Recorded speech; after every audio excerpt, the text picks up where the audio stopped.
Hello friends, जय श्री कृष्णा। आप सभी का हमारे यूट्यूब चैनल पे हार्दिक स्वागत है। आज हम आपको गोपाष्टमी की पूजा विधि, कथा, शुभ मुहूर्त, महत्व के बारे में बताएंगे। कार्तिक मास के शुक्ल पक्ष की अष्टमी तिथि को गोपाष्टमी के रूप में मनाया जाता है। इस साल गोपाष्टमी 22 नवंबर 2020 रविवार के दिन मनाई जाएगी। गोपाष्टमी का महत्व बहुत अधिक है। विशेष तौर पर ब्रजवासियों और वैष्णवों के लिए यह दिन महापर्व से कम नहीं है। इस दिन भगवान श्री कृष्ण ने गोचारण लीला शुरू की थी।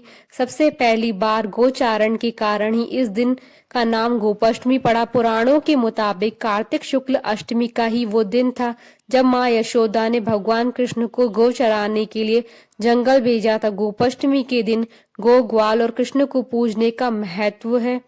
गाय माता में सभी देवी देवताओं का वास माना जाता है, इसलिए ही श्री कृष्ण ने गाय माता के पूजन आदि के लिए और उनको समाज के अत्याचारों से दूर करने के लिए इस दिन गोपाष्टमी नामक त्योहार की शुरुआत की थी।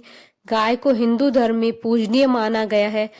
गोपाष्टमी का शुभ मुहूर्त। अष्टमी तिथि प्रारंभ होगी 22 नवंबर 2020 को सुबह 7:04 से और अष्टमी तिथि समाप्त होगी 23 नवंबर 2020 को सुबह 9:40 तक। गोपाष्टमी की पूजा विधि। इस दिन बछड़े सहित गाय का पूजन करने का विधान है। इस दिन प्रातः काल उठकर नित्य कर्म से निवृत्त होकर स्नान करते हैं। प्रातः काल ही गायों और उनके बछड़ों को भी स्नान कराया जाता है। गौ माता के अंगों में मेहंदी, हल्दी, रंग के छापे आदि लगाकर उन्हें सजाया जाता है। इस दिन बछड़े के साथ गाय माता की पूजा करने का भी विधान है।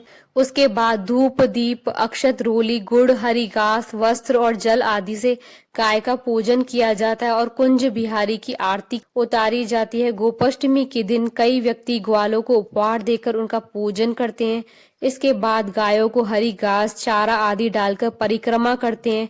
परिक्रमा करने के बाद कुछ दूर तक गायों के साथ चलते हैं। संध्या काल में गायों के जंगल से वापस लौटने पर उनके चरण कमलों को धोकर तिलक लगाना चाहिए। ऐसी मान्यता है कि गोपाष्टमी के दिन गाय के नीचे से निकलने वालों को बड़ा पुण्य मिलता है। गोपाष्टमी की कथा।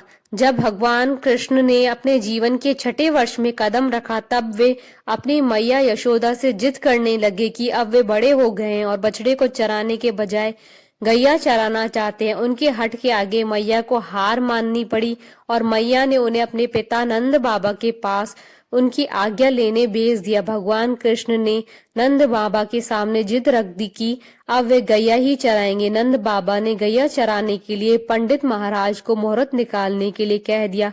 पंडित बाबू ने पूरा पंचांग देख लिया और बड़े अचरज में आकर कहा कि अभी इसी समय के अलावा कोई शेष मुहूर्त नहीं है। अगले बरस तक शायद भगवान की इच्छा के आगे कोई मुहूर्त क्या था। वह दिन गोपाष्टमी का था जब श्री कृष्ण ने गैया पालन शुरू किया। उस दिन माता ने अपने कान्हा को बहुत सुंदर तैयार किया और मोर मुकुट लगाया, पैरों में घुंघरू पहनाए और सुंदर सी पादुका पहनने के लिए दी, लेकिन कान्हा ने वे पादुकाएं नहीं पहनी। उन्होंने मैया से कहा, अगर तुम इन सभी गायों को चरण पादुका पैरों में बांधोगी तभी मैं ये पहनूंगा। मैया ये देख भावुक हो जाती है और कृष्ण बिना पैरों में ही कुछ पहने अपनी गैया का चारण के लिए जाते हैं।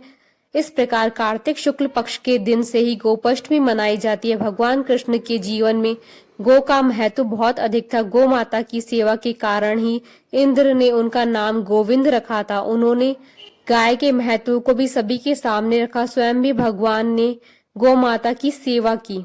बोलिए भगवान श्री कृष्ण की जय, गौ माता की जय। आशा करती हूँ कि आपको गोपाष्टमी की कथा, पूजा विधि, महत्व और शुभ मुहूर्त का ये वीडियो पसंद आया होगा। तो आप इस वीडियो को अधिक से अधिक लाइक और शेयर कीजिएगा ताकि सभी भक्तों को इस वीडियो का लाभ प्राप्त हो सके। आप हमारे चैनल को सब्सक्राइब जरूर कीजिएगा अगर अब तक नहीं किया है तो, ताकि आप और हम कनेक्टेड रहें। साथ ही प्रेस करना ना भूलिएगा बेल आइकन को, जिससे नए वीडियो से रिलेटेड नोटिफिकेशन आपको तुरंत प्राप्त हो सके। जय श्री कृष्णा।